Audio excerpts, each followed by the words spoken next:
true love is to let your partner be free, as long as they don't do anything bad or wrong or harming anybody else. Yeah? So you should even learn from their good example and follow that. Follow them. That is true love, nah? Looking in the same direction. If it's a good direction, of course. Nah? Okay. Following Master Ching Hai is a good direction or bad direction? Good direction. Very wise. One candy for you. Thank you for the bánh chưng. The dogs lapped it all up. And the assistant loved it. I had no chance today. I haven't eaten your food yet. I am so sorry. I forgot to eat. Because in the morning, I was too busy. And then I had to take medicine. And was so busy, so cold and hungry. The stomach feels bad after taking medicine. So the food has not arrived yet. Because everybody was busy today. My assistant was busy nailing and fixing the roof together. So I did not want to ask anything.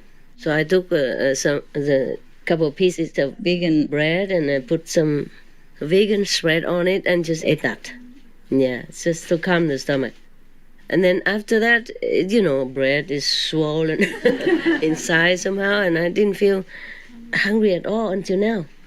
I just see, because the dog was, I know he know that the Vietnamese fries, sticky rice cake is there, so I came, truly it's there. So I gave some to him and some to the assistant to keep them warm, working in the cold, wet through, even with the raincoats, yeah. I was also running up and down and wet also. Because the path is so small, the umbrella doesn't always pass, And if I try to make the umbrella smaller by reducing it from inside, then all the water shook on me also. Silly woman. So I forgot that I haven't eaten anything until now. I mean, since the morning. Because today everybody's busy, So I thought maybe she's also busy helping everybody. So I didn't want to bother. Yeah, so I thought anything just to calm the stomach and then I can eat later. And then I forgot because I've been working on my roof. I have to clean the house also. And then we jump onto the dog's hut, and etc., etc. And the house is always messy because of rain and there's always something to do. And the dog brings in all these thorns and shake it all over my house again. Because I open the door, let him in and out because it's raining. And then I have to work again. And when you're working, you forget, you forget to eat, yeah. But I will, okay? I share with them these spring rolls, summer rolls, and they ate the sticky cake already. I will eat the rest or some later. Where are we now? But thank you anyway, huh? Thank you. Okay, so filling a cart with the 7 kinds of precious stones and disguising himself as cucumbers.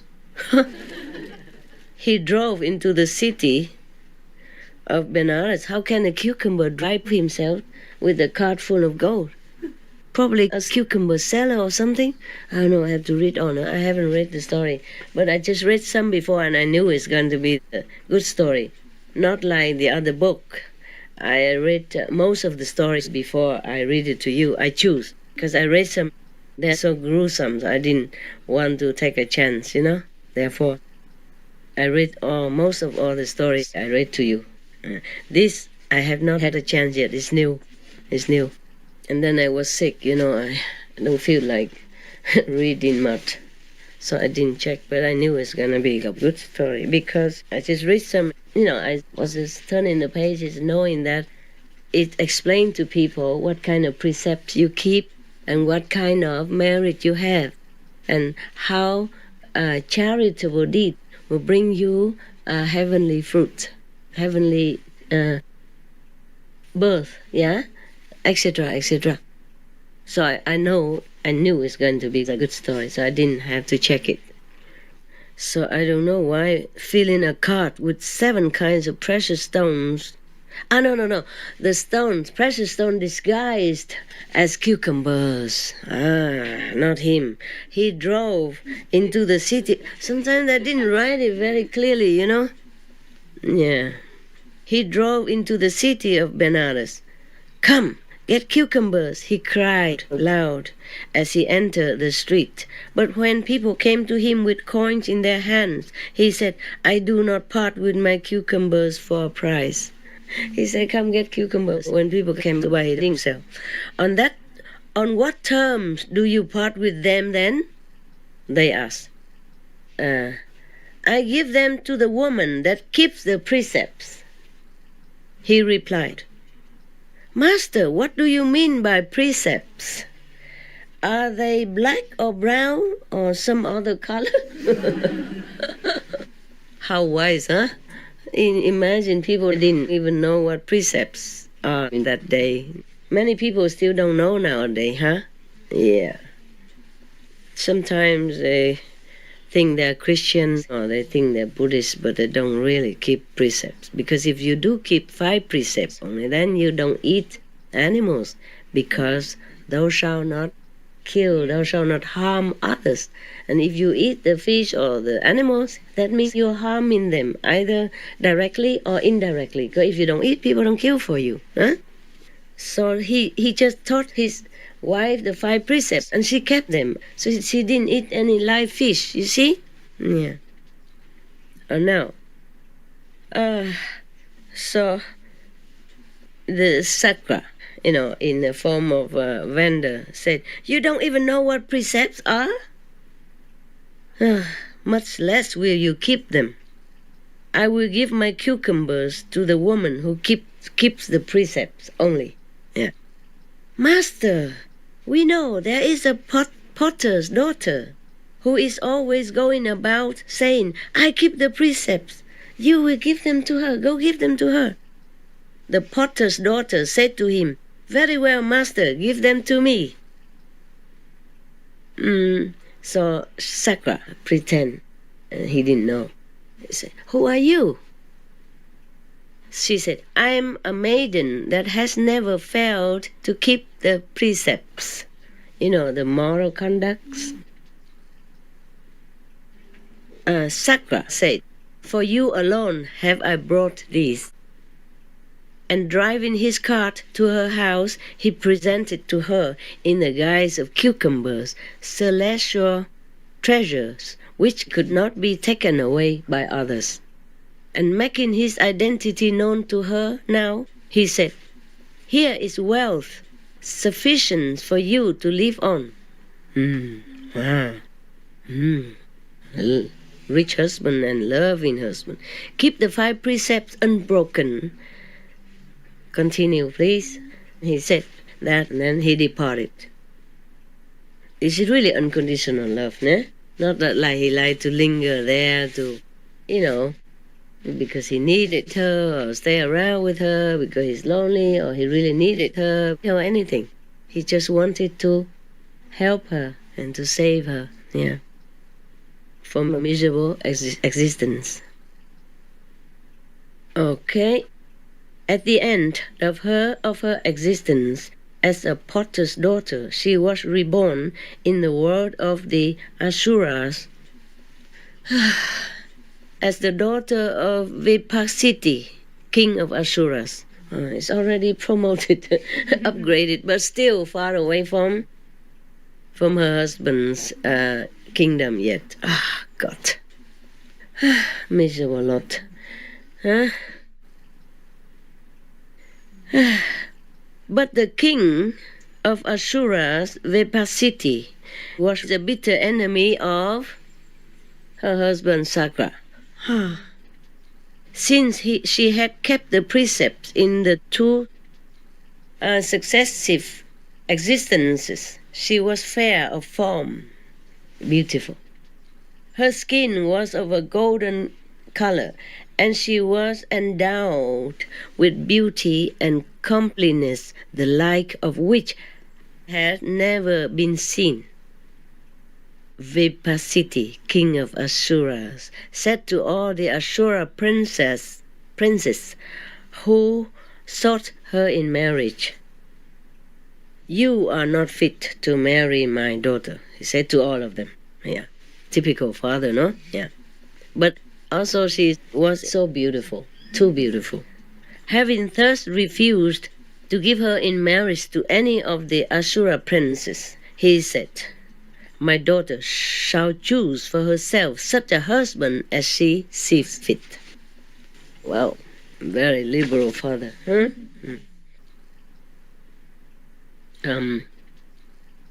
Chamomile? Yeah.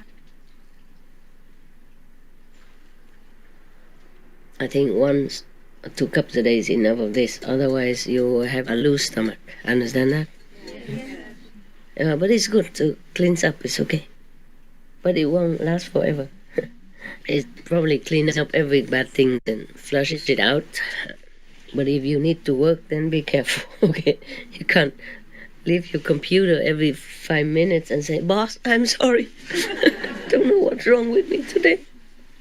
If you drink every day, then you could drink probably gradually a lot more until you use it. But if you drink only now and then for some health reason, then be careful, huh? All right. So saying, he assembled the host of Asuras. You know Asuras word? Huh? The first word? Yeah? The one without shadow? Understand? That one. That's a beautiful word. Beautiful word. Looks similar to ours, but so bright, so radiant, so beautiful, so wonderful, so enchanting, so charming, so bewitching, so seductive that you never wanted to leave that world. If you happen to go there, if no master, you will not know. You will just want to stay there forever, and you think that is heaven, utmost heaven, and you never think of leaving it. But if you go there, if you have the penchant to like it, the master will blindfold you and drag you up.